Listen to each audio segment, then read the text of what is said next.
Eric from Phone Scoop here.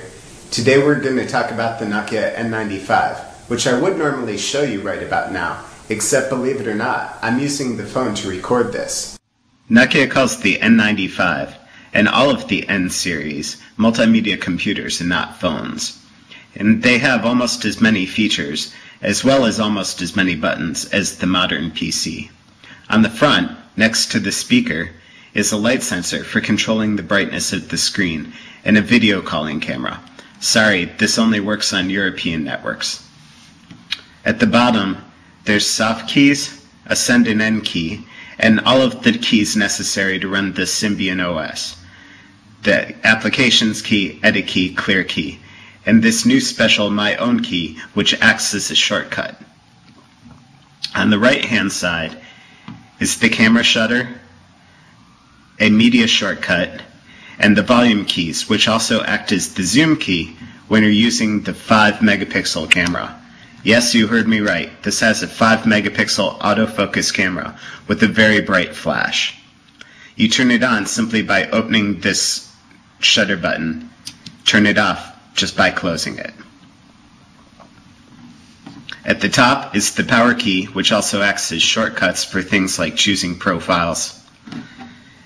And finally, on the left-hand side are no keys at all. There's stereo speakers on both the left and right sides. This is a 3.5mm headset jack, which you can use with your regular headphones or with special phone headsets that use the same size jack, an IR port, and the micro SD slot, which is actually pretty easy to get to for a phone.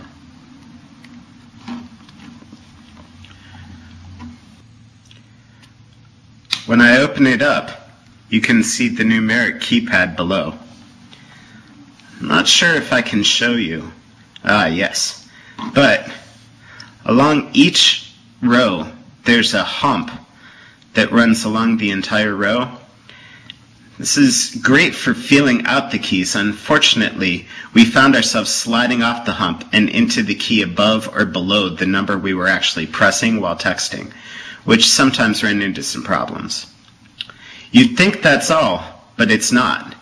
The N95 also slides open in the other direction to reveal a set of media keys and a media menu, which is this carousel here. And this is really where Nokia gets the name multimedia computer for this phone. Who wants to talk about boring old phone stuff when the N95 can do so much more? For starters, let's talk about this 5 megapixel camera, shall we? You can see the lens cover is closed. I'm going to slide it open, and you can see it takes about 4 seconds for the camera software to start up. Once it has, then you can take a picture. The shutter button works just like on your regular point-and-shoot camera. You press it down halfway to focus, and then the rest of the way to take the picture. Right now it's showing us a red square when we're focusing, telling us that we're too close. However, we can actually change scene modes and go for a macro mode.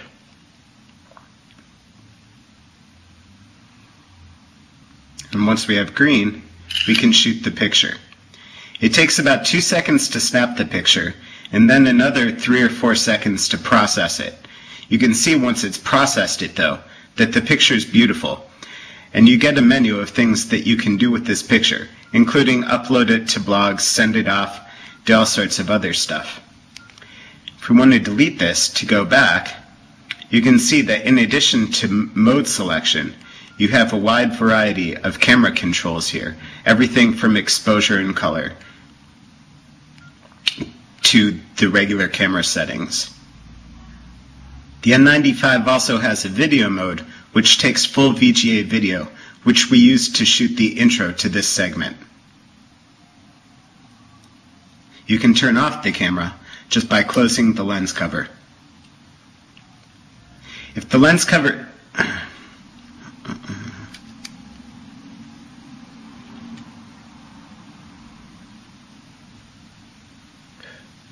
You can turn off the camera just by closing the lens cover.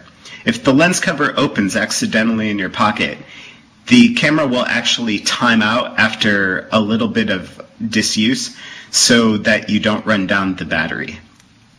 And speaking of the battery, I know I said that this is the follow-up to Nokia's N80, which had a pretty bad reputation as far as battery life goes. The N95 does much better. We got at least a day and a half of use on a single charge, and that's using this phone a lot. N95 isn't just about creating multimedia, but also is strong in playing it back. If we slide the phone open in landscape format to reveal the media controls, you can see this carousel that gives us access to playback for pretty much anything that works well in landscape format, as well as stuff like games and web browsing. It starts on the music player, which when we launch it, you'll see, looks like your average standalone music player. In fact, in our experience, this is almost good enough to replace your standalone music player if you only carry around a couple albums worth of songs with it. You can see you can sort by artist, album, the usual stuff.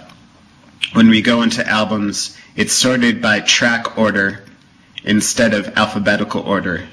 And once the music starts playing now, you can hear that the speakers are actually pretty good. It sounds soft now, but it gets very loud very quickly. In addition to playing music back through the built-in speakers, you can also play music back through the 3.5mm jack or Bluetooth headphones if you have those. One of the nice things is that you have access to all the other phone functions while music is playing back. You aren't limited, so if we go back to the menu, you can do anything, including stuff like browse the web or anything else. We're actually going to hit phonescoop.com just to show you what the web browser's like. Now as PhoneScoop loads, one of the great things that we can show you is that these media buttons still work even though we're not in the music player. So we can jump to the next song and you can see we get a little status here. Or we can pause, stop our music, etc. We can start scrolling through our website just to check out what it's like. The browser works to format the text so that it'll fit in the width of the screen column. Right now, it's fitting it to the width of the landscape screen, but if we switch to portrait format, you can see the text is automatically reformatted so that you still don't have to scroll left and right by the column.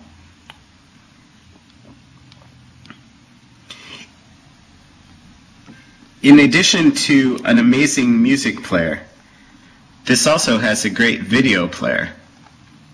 So we can check out a movie. This plays H.264 movies, which is also the format that's used in the iPod as well as in the PSP. So we actually encoded a movie here, and you can check it out. The playback is actually really nice and smooth on it.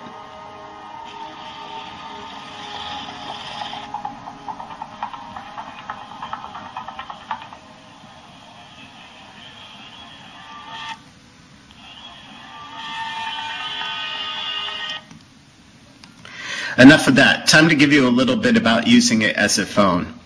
One of the things that we haven't had a chance to say yet is that the N95 probably has the best signal strength of any GSM phone with a built-in antenna ever. A lot of times we do what we call the vault test, which is taking a phone down into a bank vault just to see how the reception is. And where normally we would get 1 or 2 bars, we got 3 or 4 bars with the N95. In addition, let's give it the PhoneScoop test real quick just so that you can see the texting, and we'll see if we can actually get it right and our fingers won't slide off the humps of the keys. Oh, it looks like I slipped once.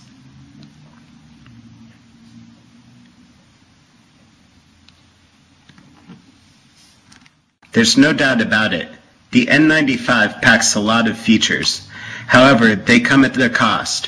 When you consider how long it takes the camera to start up or the GPS to acquire a signal, you see that The N95 still can't do things quite as well as standalone devices can, but it certainly does reduce the number of devices you'd have to carry around in your pocket to do all those same things.